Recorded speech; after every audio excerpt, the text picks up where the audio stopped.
friends, Heidi here from Rain Country. God is good all the time. And I'm here for another Monday This and That vlog where I talk about all kinds of different things, answer questions that have come in the past week, give you some updates on things going on, whatever I feel like talking about. So let's get to the topics of today, starting with the orange peel powder or citrus peel powder. Now, honestly, the reason I should call it citrus peel powder is we don't really eat oranges that often, but we eat a lot of orange type citrus fruits such as mandarins and tangerines and satsumas, whichever one we can get organic from Misfits Market or even our local stores.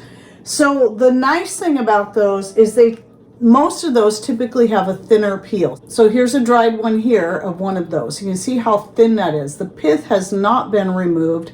That's just how it came off the citrus. And then most of the time, because we're buying them usually through the winter, when we've got fires going, these get dried next to our wood stove on the rack that Patrick made. Now here's an example of one that's a little bit thicker. I'm not sure what this came from because I don't remember the last time I ever bought oranges. You can see the difference. So I show you this because typically when I'm making the orange peel powder, I'm gonna go for the thinnest ones, so I can get the least amount of pith in there, plus get a nicer orange color. Otherwise it can have a more pale appearance. And these I'll just use in teas and homemade vinegars and so on.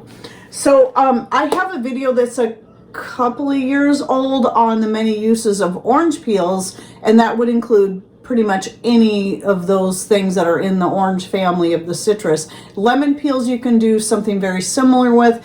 Lime and grapefruit I don't use in all those same ways because they have a tendency to be far more bitter than your different types of orange peels. So though they can still be used for making vinegar, and I've done that. I've made grapefruit peel vinegar. I don't buy limes that much, but when I do, any of the excess typically is going to get used for making vinegar, or I use the powdered up peels in soaps. Homemade soap. So if I'm making a lime vanilla soap or what I might call a key lime pie soap, then I would add the powdered lime peels to that and some lime and vanilla essential oils. It makes a great smelling soap. And same thing with the grapefruit. But anyway, I just wanted to talk real quickly how I do that. So I have two different methods I use depending on how much I'm powdering up at a time. So a lot of times if I'm doing bigger batches of anything, I'll use my blender to powder. In this case, I needed to refill my jar, and I already had this dirtied up because I was doing a small amount of peels. I thought I'm just going to go ahead and refill the jar, and since it was already had orange peels on, citrus peels in it, I decided to go ahead and finish out the job with this. The problem with using the coffee grinder is that you got to do a whole bunch of batches that way, and you're going to put a lot more wear and tear on it. But it is better to use a coffee grinder if you're just doing little amounts at a time rather than using a blender. A blender isn't going to work as well if you're just doing a tiny bit because it just wants to sit at the bottom and you're not going to grind it up as fine as you can do with a coffee grinder. Now this one, what is it? This is a Hamilton Beach. I'll link to it down below assuming it's still available. Actually, I have two of these. I have one dedicated only to coffee beans, even though I do have hand crank ones too. But I still use my blender to grind my coffee anyway. But still, if I ever need to do just a little amount, I've got that. And then this one's just for food related items. The thing I liked about this one better than the one I had before that I ran into the ground is that it actually has this removable piece here that you can just take this out and wash the whole thing. Whereas it's a little more difficult to do that if you can't take that out because you don't want to get your electronic parts wet, obviously. So I just put the peels in there, run it until it's powdered, check it. You're not going to get a super, super fine powder, but it's definitely good enough for adding to anything that you want to flavor. So I use the orange peel powder in different types of sweetbreads, whether it be cinnamon rolls or even like a pumpkin bread. I like adding the orange peel powder to the bread and also to the icings that I use on those. When I make the orange almond chicken, I'll use that in the sauce. And I have video recipes on all these. Even the emergency food ration bars I mentioned last week, that video is ready to publish. It's just going to be a few weeks out.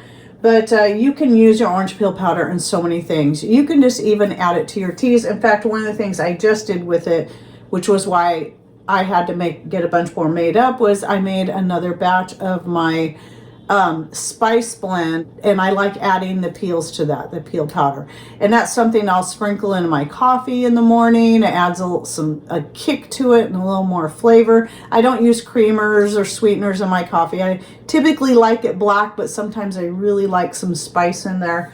You can add it to teas and various other things. And I do have an old video out, but I also have a short coming out in a few weeks as well, where I've got the written recipe and all that in there. So then another project going on is I'm going to shoot a separate video on this, but I did start a batch of fermented onions yesterday using one of my most recent fermentation starters. This one was made with blackberries. Those were actually dehydrated blackberries from our own blackberry plants. I dehydrated a few up and I used those to get that starter going, and I figured, oh, it matches in color, so I'll use that. But one thing that is nice about having fermented onions on hand, even though I prefer having a whole bunch of dried onions, fermented onions are nice if you've got a lot of raw onions and you want to keep them raw and you don't want them to spoil. Well, you can just chop them up and ferment them, and I still store them in the fridge after they've been fermenting for a few days. This is already getting pretty bubbly, even though I just started it yesterday, and they will keep in there for pretty much forever in your fridge once they're fermented. And then you can just take a spoonful out and add it to whatever you want. And that way, if you're wanting to keep them raw, such as adding to tacos and whatnot, that's a real nice way to do it without having to worry about them spoiling before you can use them all up. And then I want to mention the vinegars. I did start several days ago, another batch of dandelion vinegar, and I wanted you to see the difference. This one's probably got another week to go. And you can see all the flowers have settled down to the bottom. That means all that action, the working through all those sugars in there is pretty much done. There might still be a little bit of fizziness, but at this point you don't need to stir it every day. You can just leave it. So I'm not even stirring this anymore because I don't have anything floating on the top, so it's not necessary. And then this one, that's really active and very fizzy and bubbly. So that all those bubbles that do push all the stuff up to the top. That's why you need to stir it down every day. That's going to prevent mold from forming on the top. So that's why I say that. I usually between week 2 and 3 is when it stops bubbling and the things start to settle down towards the bottom. But at that point, it's going to need at least another week to 2 weeks. I think this has one more week to go, but I tasted it yesterday. It actually tastes pretty tart, so it's pretty close to being done already. So I just wanted to throw that out there and just kind of show you the difference in how they look and how you can tell when one is getting to that point where now it's going into the actual vinegar making stage, where right here this one's in the alcohol making stage. So it's converting the sugars into alcohol, and then this is now converting the alcohol into acetic acid. So that's what's happening there. And then a question I've been getting a lot, but I haven't actually answered directly in the comments because I figured I'll just explain it in a video, is what am I feeding my chicks? So I've got the 3 chicks that are about 3 or 4 weeks old now. And well, by the time you're seeing this, they'll be about 4 weeks old. They'll be about a month old, that I got from our local nursery, and they're Buff Orpingtons.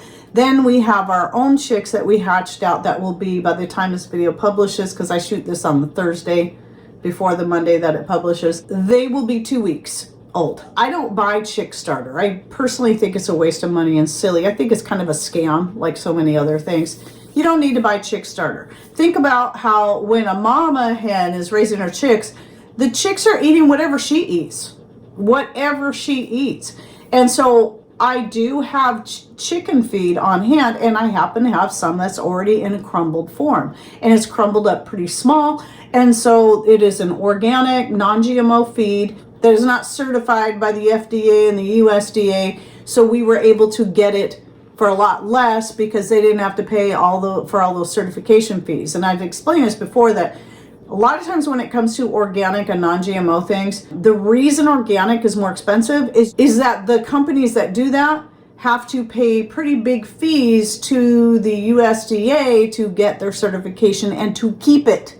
So obviously they have to increase the price of their product to make up for the cost that they're paying to have that certification. But if you feel good about a company or people that you know in person, the company we now get our food from it's in Washington. I think it's on the east side of Washington state, and I don't remember where, but I'll show a picture of the bag here. And we can get that in the next town over on those rare trips we make to town. So we'll buy up a bunch of it. And it is organic and non-GMO and corn and soy free.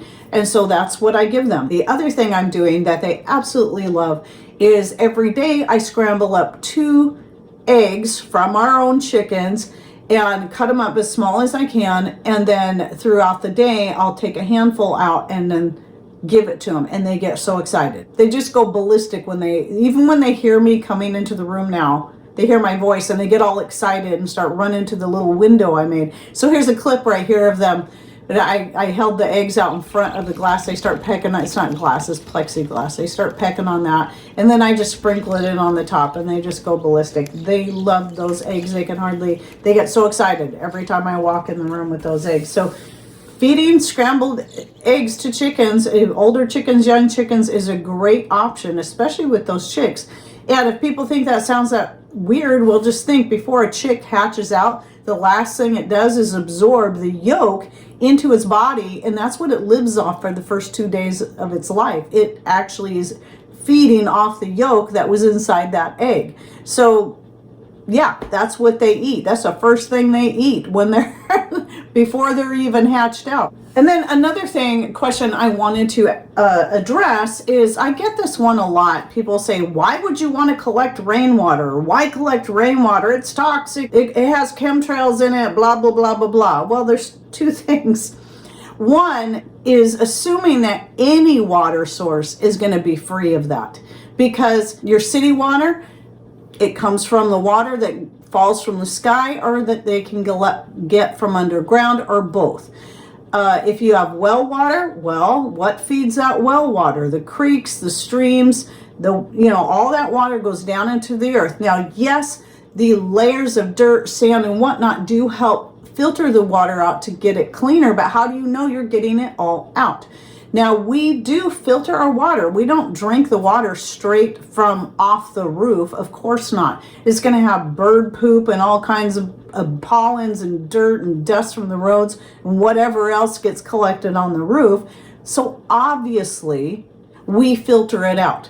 And if you want to know more about how we do that, I'll link to the rainwater collection that I did a couple of years ago down below, so you can see how we do that. So we do clean the water, and it's definitely, in my opinion, far safer than the city tap water. That at least they're no longer fluoridating, thanks to me and a few other citizens that did our presentations, and they stopped putting fluoride in the water.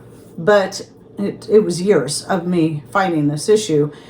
But there's still other chemicals used in there. And I tell you, Patrick worked in the water treatment industry for about 15, 20 years or so. He knows all about what goes in that water and all the safety precautions they had to take. He never could wear a full beard because all the protective gear that they had to wear, you can't have a full beard because you won't get a good seal against your face, and then you'll be breathing those toxic chemicals in that they're using in the water.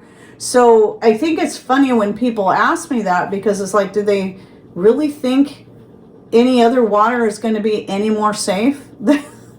And it's about proper filtration and making sure it's clean. And yes, I do believe out of all the water, the deeper your well is, the cleaner that water is going to be, just because it does, as it's coming down through the ground, it does get filtered through all the layers of dirt, sand, and more. But there's no guarantee you're getting it all out. It's just a little common sense that you have to think of. So why do we have rainwater? Well, one of the main things was, at the time, we could not get the city to remove the fluoride. And I know how bad the fluoride is on our thyroid, and we were trying to heal our thyroid so we'd get off the medication, which we did. But one of the steps we took in order to get there was to stop drinking the city tap water and collecting the rainwater, filtering it ourselves, and doing that. And it made a huge difference in our health when we started doing that. And then of course the other reason is having a backup water source, which has been a real blessing. Though we've not had any major catastrophe, world altering event for us to need it, we've had many other events that we have had to need it. Main breaks in the area, or different other services that need to get done to the city water, where they have to shut off everybody's water in the whole area. And here's everybody else. They can't shower, they can't wash their dishes, they can't drink water, they can't make coffee, they can't make tea, they can't wash their hands, whatever it is that they need to do. But we could, because we have a supply of rainwater on hand for just such events. And though I don't wash clothes and stuff when the water is shut off, or even wash the dishes, because I can do that when they turn the water back on. That's what the city water gets used for. But I can, if I need to, I can haul up as much water as I need if it is a long-term event and I need to get my dishes done or my clothes washed or whatever. I can do that, and we have a good supply of water. We have plenty of water to keep watering our plants and more.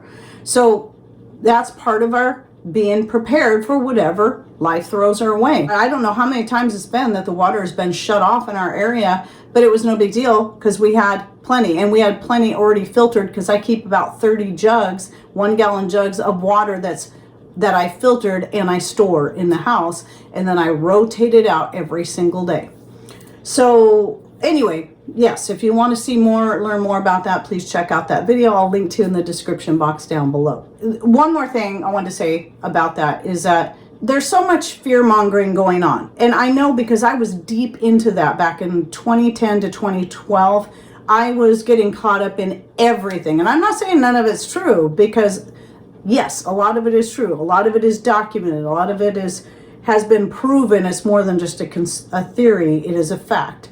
But if you're not careful, you can get caught up into a lot of other things that people put out there just to get clicks. Remember, every blog, every video, every place you go gets paid for your clicks. And so sensationalism and fear-mongering is a big moneymaker right now.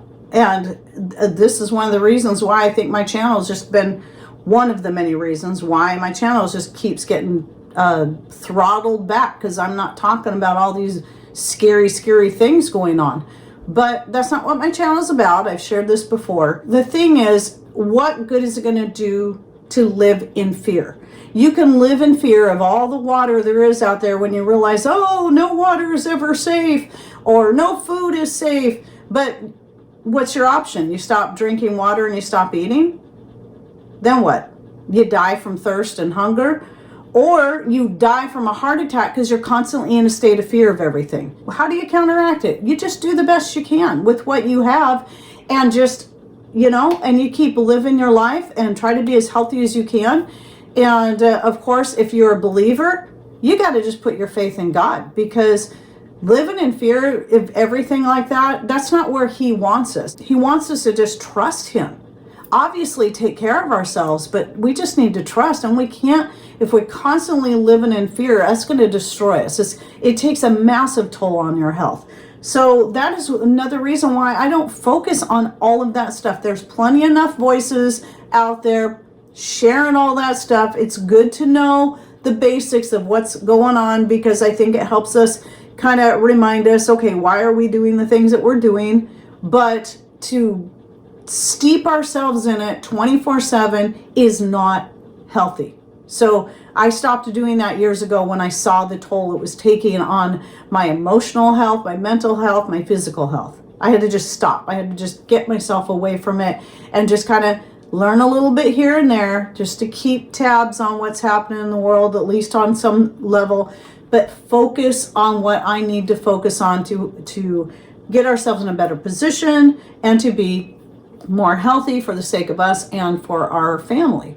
So anyway, I hope you enjoyed this video and it gave you a few ideas and tips and tricks and Don't forget to check out the video links I'll be putting in the description box down below. And don't forget to share your thoughts and ideas and comments, or even just say hi, because all those comments, especially with what YouTube keeps doing to me, they just keep tamping me down. Everything's starting to drop even more again. And it's so frustrating because I put so much work into this, and they just want to keep me throttled back. But anyway, your comments and interactions, likes, and even your dislikes, all that stuff helps. So anyway, thanks to everyone who does that. I know I see some people just put a heart or a hi or whatever. Thank you. I know what you're doing. I appreciate it. And thanks for watching. Take care and God bless.